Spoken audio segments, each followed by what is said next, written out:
I'll give you example of West Bengal because that's a very good example. Mr. Malaide was the chairman.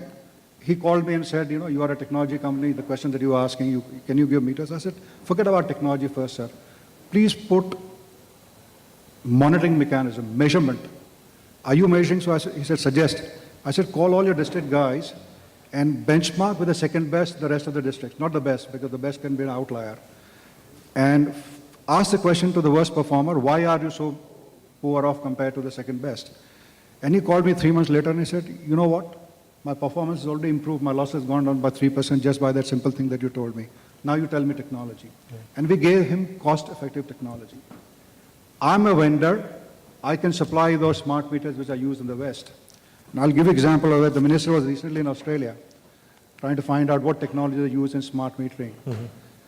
And the Australian High Commission called me and said, hey, Babu, what's going on? You supplied, Indian companies supplied meters here. Why is the Indian government here asking us about smart meters? I'll show them your meter. Right? So technology, I will not give the technology here because it's not relevant. We can't afford it. As you said in your opening remark, our per capita consumption is low. Right. Our bills are low. So unless we look at these three things, and we analyze 5 balance sheets of worst performing electricity boards. What I would do, because we run a utility in England, we supply gas and electricity to 400,000 customers. Your cost to serve is important. Your service level is important. Tariffs are important, but first, please remove the losses. We're supplying, as I told about the supply to rural areas, you're supplying to pumps which run at efficiency of 20%. I told the minister, what about changing those 30 million pumps, 20 million which run on electricity, 10 million on diesel at 20%. Replace them with 65% efficiency pumps. You give an LED grade, but do those sums, and you don't have to be a rocket scientist. How much money are you going to save? Right. I requested the minister today, why don't you ask BHEL to do those pumps, please? It's a doddle for them. They do superconductors and all that. Why can't we do it within the country? So we got to look at simple solutions. Coming to metering, yes, it can be done, but somebody then put a peg in the ground saying you do it for 1,000 rupees. The international prices for smart meters is about $200. If you suddenly say do it for $15, can't. You need reliable technology. There's a wireless technology which goes with smart meter, and you need to understand as an engineer the basic physics of wireless. After spending billions of dollars, we couldn't make mobile telephony reliable. We've seen all over here our mobiles in this. We've put how many, 3, 4 extra towers, Aditya? We still can't make it work, right?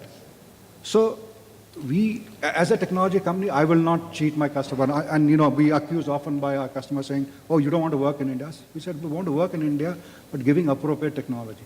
Don't want to force technology through your throat. And that's how we'll be long-term players. So there's a need to put up a think tank and prioritize how will you come about reducing the losses. And that is the single biggest challenge, whether you're a generator, a transmission company, or a distribution company. What is the biggest constraint? And the biggest constraint is the losses. Right.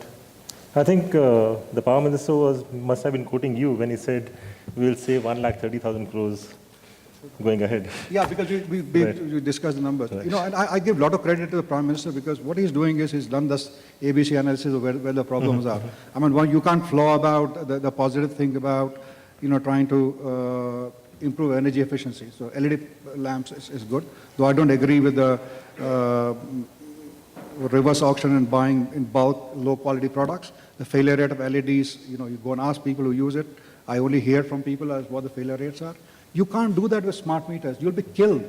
If you put poor quality meters, trust me, I would retire in a year's time. I will hate myself for not raising this awareness that's the worst thing. Single biggest equipment where you can go wrong big time at this juncture in our economy is putting an incorrect meter. Right. You'll be saving pennies, but you'll be losing You pounds. will be killed. Yeah. And just a minute, the answer is, and we're given a solution, give it as a service. Metering, billing, collection as a service to people who can do it. Like Reliance has done it, Tata has done it. Some of the vendors have come and said, give us a service.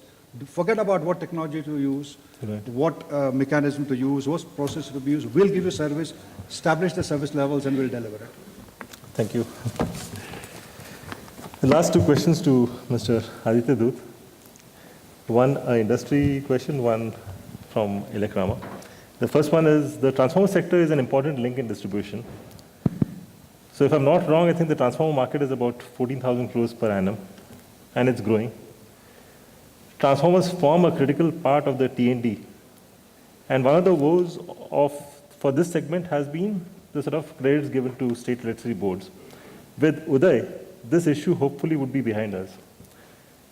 We would request you to throw more light on the opportunities available as well as the problems faced by this important ancillary sector, and what in your view are the remedies? Well, firstly, I can only say that transformers are it's the only product today to step up or step down a voltage. So there is no competition in terms of, there's no technology as of now which changes that, suddenly, so that's sustainable. There is, from all my friends who are here from the transformer industry, this is here. Yes, you need to make transformers more smarter. You need to make transformers more efficient and compact. The numbers which you just gave, 14,000 odd crores, are the numbers which are reported numbers. But unfortunately, there is a lot more which doesn't come into the domain. So we generally classify between a distribution transformer and a power transformer. Okay. Single most important factor is that transformers are the need of the hour. A lot of unnecessary publicity goes on when a transformer fails.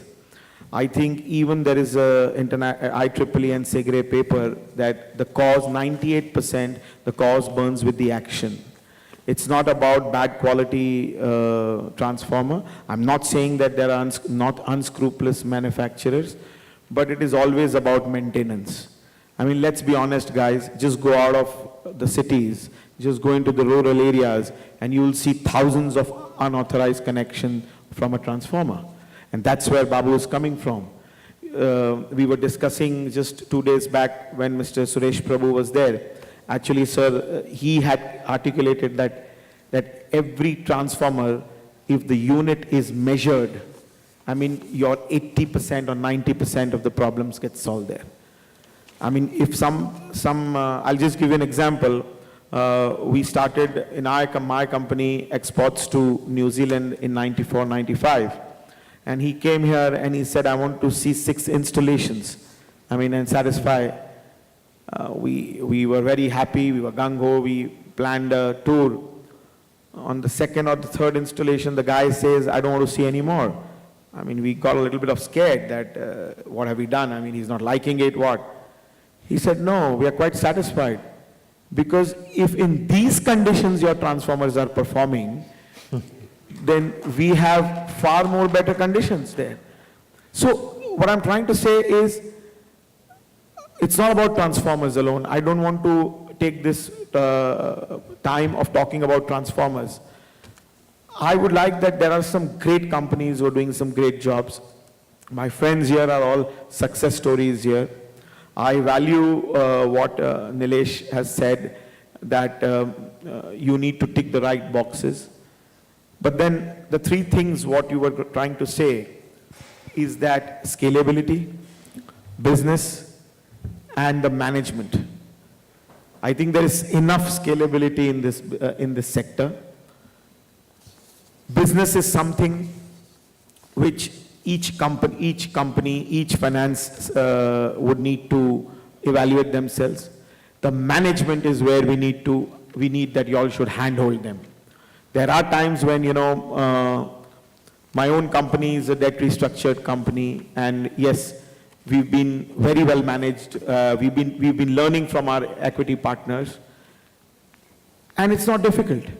It's just that at times you don't paint the entire industry with one brush, and that's what this attempt is, to do that. I'm not saying that there are. I'm taking your comments very seriously that you've lost money in, or at the present moment the NAV is down in those companies. But I think today NAV is down in every company. So that should not be the case. But we need these kind of interactions. And the transformer industry, definitely, the worst is over. The one cycle which has gone up, since your question was specifically on transformers, the first cycle is the demand curve, and we are definitely seeing the curve going up. I share my same thoughts what Vimal said, that the order book position, OBP as we call it, from last year to this year has gone up significantly. The second curve by them goes the price curve. That's where your, the realization by a couple of percentage points changes. And the third curve is the cash flow curve. Now, that's where we need a lot of patience from finance companies, that the cash flow curve is bound to come. There is some serious thought, and when we have dialogue with most of the utilities, I think every government has realized this. We had this for the first time in Elecrama. We had an RPM meeting, which is called a Review Planning and Monitoring Committee meeting, where we had 180 top bureaucrats, MDs, CEOs, engineers here, and they moved around. And the only single most point which every people were told by the minister and the central ministry is, go around and engage in dialogue with the manufacturers, because they are the people who are going to make this happen. I mean, we are so much glamoured by two things. When we talk about power, we talk about the power generating companies, and when we talk about losses, we talk about the DISCOM losses. But there is so much in between. And I think the curve has changed. I've been an eternal optimist in my life. I believe that most of the people which share this view. Manufacturing Hub India is one of the best. We have one company here who's done phenomenal in cables, RR cables. I mean, they're doing some great business, and we know one. There may be 100 here. Right. They just need the bandwidth. To sum it up, this sector has gone through very troubled times in the past, and that environment, I think, is a great teacher. And going ahead with Uday and rest of the actions being taken, with a slightly better environment, I think your sector can really outperform. And here we have investors with funds to invest, but I think there needs to be a common platform where investors can see the opportunities ahead for them and both meet. So what do you propose to do going ahead on that? Well, I always say that 15 years back or 10 years back, none of us would have imagined that the entire world would be on a palm. That's the telecom sector. And I'm not talking about what has happened because of the issues of that, but primarily if we have 100 crore plus phones, and we've got, I think this sector missed one bus. I strongly believe that. But now there is a huge opportunity in front of us. The government is serious. There is about 65, for the first time, there's about 60-65% commonality in the politics of the whole thing also, where you have the central and the state, because we have a federal system. So there is a lot of will. Thirdly, I mean, I can publicly say that the minister is goddamn serious. He's a banker, guys, so that should throw some heart on the people on this side. He understands that you no longer can sweep the dirt under the carpet and move ahead. And lastly, there is a huge opportunity in this sector if we need to talk about power for all. And most of I'll just take a second. This Bihar election, I think that one mantra was very important. Never once, even any party told, I'll give you free power. Mm-hmm. Rather, I saw about 3 speeches of Mr. Nitish Kumar, and he said, I am happy that I have given you quality power. And he never spoke. And he's won it. Right. So that mindset has changed. The minute that changes, I think it's a perception. There are people, so it's the tip of the iceberg, I believe. And yes, Uday se sahi mein agar Uday ho jaye, to hum sabka bhavishya to sudhar hi gaya. Thank you. So let's close with that positive note. I'd like to thank all the panelists. And we have completely run out of time. So possibly we can take the questions offline. Yeah.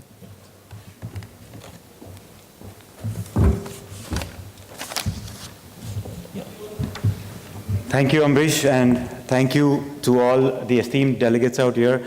I think I speak for all the audience out there when I say that this has been an extremely informative session, not only for the exhibitors out there, but especially for the many financial market participants who've flown down here, especially for this event. Before we move on to the next part of this event, which is mingling and networking between each of us, which is behind here in the courtyard over wine and snacks, I'd like to invite Mr. Commander Parijat Sinha to give his vote of thanks, please. Thanks.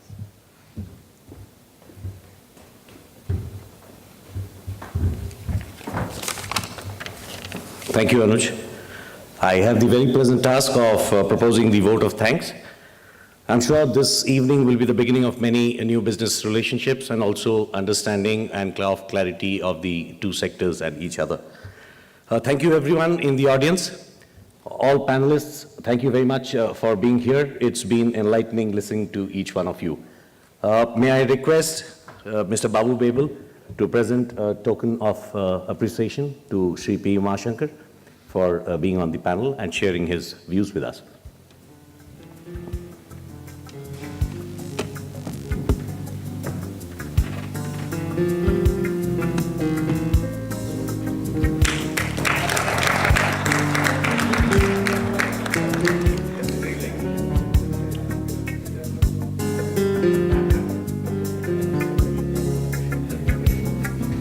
I would now request Sri Aditya Dhoot, Chairman Elecrama, to present a token of our appreciation to Mr. Ambarish Baliga.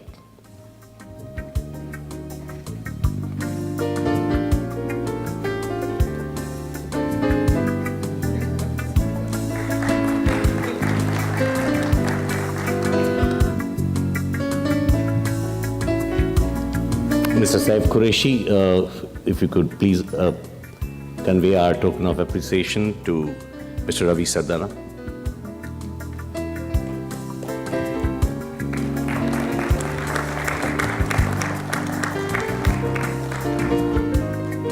Can I request Mr. Vimal Kejriwal to present a token of our appreciation to Sri Nilesh Shah?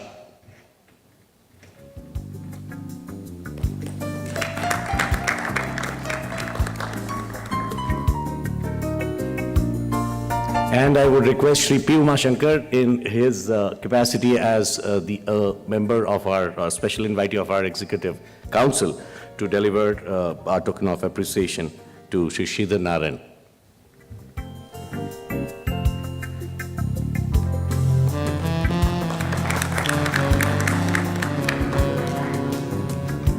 Thank you very much, everyone. This sets the tone for the evening networking, which is planned at the lagoon right outside.